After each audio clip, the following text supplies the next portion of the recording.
Hello everyone, ఎలా ఉన్నారు? బాగున్నారని అనుకుంటున్నాను. సో ఈరోజు కొత్తగా చూపిద్దామనేసి అసలు నా డైలీ వర్క్ రొటీన్ కూడా చూపిస్తున్నాను. సో నేను ప్రెగ్నెంట్ అయ్యుండి కూడా ఏం వర్క్ చేస్తాను అనేసి. సో ఈ వర్క్స్ అన్ని కంప్లీట్ అయిపోయిన తర్వాతే నేను చదవడానికి కూర్చుంటాను. ఈవెన్ దో నేను ప్రెగ్నెంట్ అయినా కాకపోయినా కంపల్సరీ ఈ పనులు చేయాలి, ఎందుకంటే ఇన్లాస్ దగ్గర ఉంటాం కాబట్టి. సో ఇప్పుడు నేను చూపిస్తున్న ఈ వ్లాగ్లో ఈ ఇంట్లో మా అత్తమ్మ, మామయ్య, నేను అండ్ మా హస్బెండ్ ఉంటాము. సో నేను ఢిల్లీ నుంచి వచ్చిన దగ్గర నుంచి ఇక్కడే ఉంటున్నాం అనమాట. సో ఇది వచ్చి విలేజ్ ఏరియా. సో ఇది నా చిన్నప్పుడు నేను పుట్టక ముందే కట్టిన ఇల్లు. సో కొంచెం ఓల్డ్గా ఉంటుంది. అండ్ ఇంకొకటి ఏంటంటే ఇంట్లో వర్క్స్ అంటే వచ్చి నేను కర్రీ ఇట్లాంటివి చేస్తూ ఉంటాను, చిన్న పనులే. సో మిగతావన్నీ మా అత్తమ్మే చేస్తారు. సో ఫస్ట్ అయితే ఇక్కడ నేను కర్రీ చేస్తున్నాను. సో ఈరోజు మెంతుకూర పప్పు చేస్తున్నా ఇంట్లోకి. సో అది కంప్లీట్ అయిపోయిన తర్వాత బట్టలు ఇంకా వాషింగ్ మిషన్లోనే వేసేస్తాం కాబట్టి మావి ఆరేసుకుంటాను. అంటే జస్ట్ నార్మల్గా మా అత్తమ్మ ఉతికేస్తారు. వాషింగ్ మిషన్లో తనకి వేయడం అంటే అస్సలు ఇష్టం ఉండదు, అస్సలు నచ్చదు. సో ఇక్కడ నేను మాత్రానికి ఉతకకూడదు, నాకు రాదు కూడా. సో అందుకని వాషింగ్ మిషన్లోనే వేసేస్తాను. ఇవి త్వరగా ఆరేసే లోపల కర్రీ అనేది అయిపోతుంది. సో ఇంకా మార్నింగ్ ఇట్లాంటి చిన్న పనులు చేయకపోతే మళ్ళీ డెలివరీకి కష్టం అవుతుంది. అండ్ ఆల్సో నేను యాక్టివ్గా ఉండలేను, అందుకని ఎక్కువసేపు కూర్చున్నా కూడా కూర్చోకూడదు. So that's the thing. అందుకని నేను ఇంకా చిన్న వర్క్స్ అని చేస్తూ ఉంటాను. ఇవి కూడా చేయొద్దు అంటారు, కానీ కంపల్సరీ చేయాలి. ఎందుకు అంటే బేబీ యాక్టివ్గా ఉండాలన్నా, నేను యాక్టివ్గా ఉండాలన్నా కంపల్సరీ చేస్తూనే ఉండాలి. దాంతోపాటు దానికి తగ్గట్టుగానే తింటూ ఉండాలి. ఇది ఇంకా అందరి లైఫ్లో కామన్ అండి. ఈ ఫేజ్లో ఇంకా నేను యాక్టివ్గా ఉంటేనే నా హెల్త్ అనేది మంచిగా ఉంటుంది. కాబట్టి నేను ప్రెగ్నెంట్ అయినా కూడా చదువుతున్నాను, ప్రెగ్నెంట్ అయినా కూడా వ్లాగ్స్ అనేది చేస్తున్నాను. సో ఇదైతే కంటిన్యూ చేస్తున్నాను, ఎందుకంటే బ్రేక్ రావద్దు. బికాజ్ నన్ను నమ్ముకొని మీ అందరు నన్ను సబ్స్క్రైబ్ చేశారు కాబట్టి మీ అందరికీ ఏదో ఒక కాంటెంట్ ఇవ్వాలి, రియలిస్టిక్గా చూపించాలి అనేది. సో అన్రియలిస్టిక్గా కొంతమంది చూపిస్తూ ఉంటారు, నాకు అట్లా అస్సలు ఇష్టం ఉండదు. సో రియలిస్టిక్గానే నేనేం చేస్తున్నాను, నా లైఫ్ ఏంటి, అసలు డైలీ రొటీన్ ఏంటి అనేది చూపిస్తున్నాను. సో ఇక్కడ వచ్చి ఇంకా కిచెన్లో మేము యూజ్ చేసుకున్న గిన్నెలే కింద ఉంటాయి.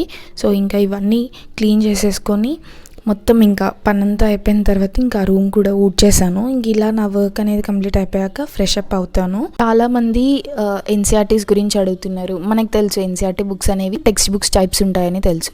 సో ఇక్కడ ఏమవుతుందంటే ఇక్కడ నేను చూపిస్తున్న ఈ బుక్ అనేది ఓస్వాల్ బుక్ వాళ్ళు రిలీజ్ చేశారనమాట. సో ఇప్పుడు మనం 6th క్లాస్ నుంచి 12th క్లాస్ వరకు చాలా బుక్స్ ఉంటాయి. ఇప్పుడు 6 to 12 అంటే 6 బుక్స్ కంపల్సరీ సబ్జెక్ట్ వైజ్గా ఉంటాయి. సో అలా కాకుండా అన్ని బుక్స్ కలిపి, అంటే ఇప్పుడు 6 to 12 అన్నీ కలిపి ఒకే బుక్లో వచ్చేలాగా వీళ్ళు ఈ బుక్ అనేది మన కోసం పబ్లిష్ చేశారనమాట. సో ఇందులోనే ఇంకొకటి ఏంటంటే మనకి ఇప్పుడు క్వశ్చన్స్ వస్తాయి కదా ఎన్సీఆర్టీస్లోంచి, ఆ క్వశ్చన్స్ చాప్టర్ వైజ్ ఏ ఇయర్ నుంచి వచ్చాయి, ఏ ఇయర్కి సంబంధించి. ఇప్పుడు 2022 ఉందంటే ఆ ఇయర్లో మనకి ఈ సర్టెన్ చాప్టర్ నుంచి క్వశ్చన్స్ వచ్చాయనేది వీళ్ళు ఇక్కడ మనకి చూపించి అండ్ ఆన్సర్ కూడా ఇచ్చి ఎక్స్ప్లెనేషన్ కూడా ఇచ్చారు. మీరు ఇన్ కేస్ ఎన్సీఆర్టీస్ సపరేట్గా పర్చేస్ అనుకుంటే మీరు ఇట్లా బుక్స్ చూసుకుంటే మంచిది, బెస్ట్. చాలా బాగుంది ఎక్స్ప్లెనేషన్ ఇస్తున్నారు కదా. సో ఇది 6th క్లాస్ నుంచి చాప్టర్ ఉండింది. 6th క్లాస్ బుక్స్లో ఉన్న ఎవ్రీ చాప్టర్ ఇందులో ఉండింది. అండ్ ఇక్కడ వరకు చూసుకుంటే మనకి 12th క్లాస్ ఎన్సీఆర్టీ వరకు ఉన్న చాప్టర్స్ అనేవి అవైలబుల్గా ఉన్నాయి. సో ఇలా కాంటెంట్ అయితే ఉంటుందండి. సో ఫస్ట్ చాప్టర్ కంప్లీట్ అయిపోగానే మనకి క్వశ్చన్స్ ఉన్నాయి కదా.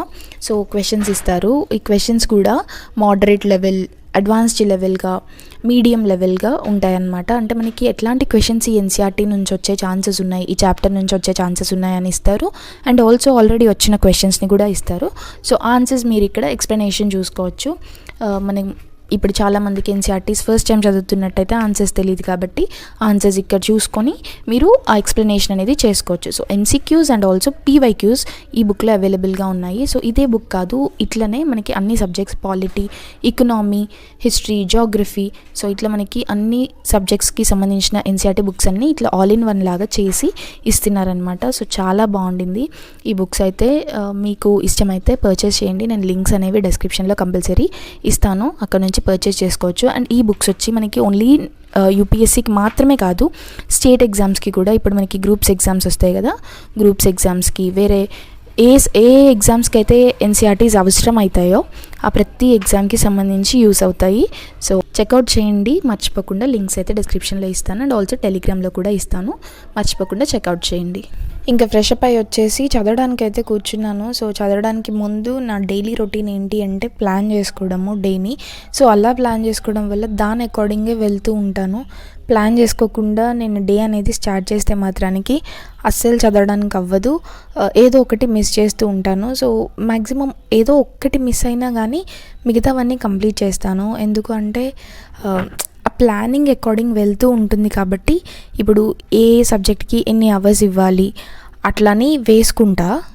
ఈవెన్ దో నేను అన్ని అవర్స్ కూర్చొని చదవలేకపోయినా కూడా మ్యాక్సిమం ప్రొడక్టివ్గా చదువుతాను అండ్ నాకు సాటిస్ఫై అవుతుంది. అంటే నేను సాటిస్ఫాక్టెడ్గా ఫీల్ అవుతాను. అంటే ఓకే నేను చదివాను, ఈ డే అనేది నాకు ప్రొడక్టివ్గా వెళ్ళింది, నేను ఏం వేస్ట్ చేయలేదు అనేసి. సో లేదు నేను చదవకుండా అట్లా ప్లాన్ అనేది చేసుకోకుండా చదువుతున్నానంటే నా డే అనేది కంపల్సరీ వేస్ట్ అవుతుంది, ఏదో ఒక టెన్షన్స్తో. ఇంకా లైఫ్ కాబట్టి కంపల్సరీ ఫ్యామిలీ ఇష్యూస్ వీటన్నిటి గురించి వెళ్ళిపోతుంది. సో ఇట్లా చదవాలనే టార్గెట్స్ వల్ల ఏమవుతుందంటే ఓకే నువ్వు ఇది కంప్లీట్ చేయాలి, కంప్లీట్ చేసిన తర్వాతే నువ్వు వేరే పని చేయగలవు, అంటే వేరే పని చేయాలి అనే ఇది ఉంటుంది. కాబట్టి ఇంకా ఆ టైంలో నేను ఎట్లాంటివి ఏమీ ఆలోచించను. ఫస్ట్ అయితే ఆ టార్గెట్ని కంప్లీట్ చేసుకుంటా. సో ఆ తర్వాత ఇంకా ప్లాన్ చేసుకున్న తర్వాత డైలీ ఫస్ట్ ఇంకా న్యూస్ పేపర్ వింటాను. ఈరోజు కొత్తగా నేను బైజూస్ వాళ్ళది వినడం స్టార్ట్ చేశాను అనమాట.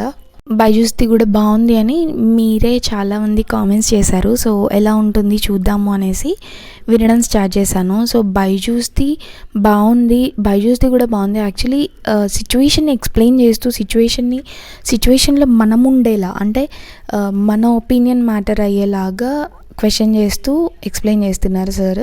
సో చాలా బాగుంది. ఇంగ్లీష్లోనే ఎక్స్ప్లెయిన్ చేస్తున్నారు కాబట్టి మీరు కూడా వినండి. ఎవరైనా తెలియని వాళ్ళు ఉంటే వినండి. ఇంకా మధ్యాహ్నం లంచ్ చేసేసి కొంచెం సేపు పడుకున్నాను అంటే జస్ట్ లిటిల్ న్యాప్, 1/2 hour అంతే. అంత పని చేశాక నడుము వస్తుంది కాబట్టి కూర్చొని కూడా బ్యాక్ పెయిన్ వస్తుంది. సో ఆ తర్వాత ఇంకా గవర్నెన్స్ అనేది స్టార్ట్ చేశాను అనమాట. మీలో చాలామంది గవర్నెన్స్ లెక్చర్స్ నేను ఎక్కడి నుంచి వింటున్నానని అడిగారు.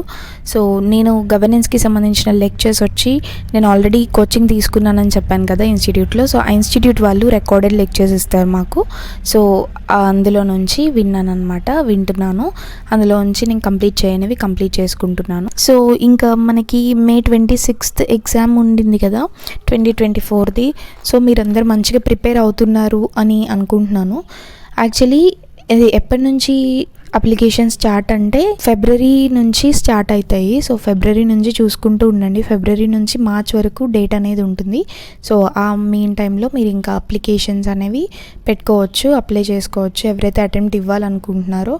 సో అటెంప్ట్ ఇవ్వాలనుకుంటున్న వాళ్ళు ఈ పాటికే మార్క్స్ అనేది స్టార్ట్ చేసి ఉండాలి. సో మార్క్స్ స్టార్ట్ చేశారా లేదా అనేది అది కూడా చూసుకోండి. ఎంత చదువుతున్నారు, ఎంత టైం మీరు ఇస్తున్నారు అనేది చాలా ఇంపార్టెంట్. ఈ ఫేజ్లో మ్యాక్సిమం 10 hours టైం అనేది మీరు స్పెండ్ చేయాలి. ఎందుకంటే ప్రిలిమ్స్ దగ్గరకు వస్తుంది కాబట్టి. సో కరెంట్ అఫైర్స్ కంప్లీట్ చేయాలి, మార్క్స్ కంప్లీట్ చేయాలి, మార్క్స్ అనాలిసిస్ చేయాలి. సో ఇలా చాలా ఉంటాయి. సో ఇవన్నీ కంప్లీట్ చేయండి. మిమ్మల్ని మీరు స్ట్రెస్ నుంచి బయటికి తెచ్చుకోండి. Don't feel stressed. చాలా రిలాక్స్డ్గా నేను చదివింది నాకు గుర్తుంది, నేను చదివింది వస్తుంది, సో నేను అటెంప్ట్ ఇవ్వగలను, నేను రాయగలను, నేను క్వాలిఫై అవ్వగలను అనే నమ్మకంతో వెళ్ళండి. మిమ్మల్ని మీరు నమ్మండి అంతే, అంతకు మించి ఏం లేదు.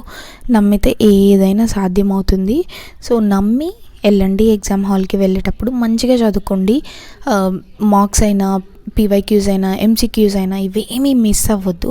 మార్క్స్ ఇవ్వకపోతే డైరెక్ట్గా ఎగ్జామ్లో వెళ్ళి కూర్చొని రాయలేము. సో ఇలా మీ ప్రిలిమ్స్ అనేది మంచిగా చూసుకొని చదవండి. మార్క్స్లో వచ్చే మార్క్స్ కూడా చాలా ఇంపార్టెంట్. సో ఈ మార్క్స్ చూసుకుంటూ ప్రిపేర్ అవ్వండి. So all the best everyone. Thank you for watching. Bye.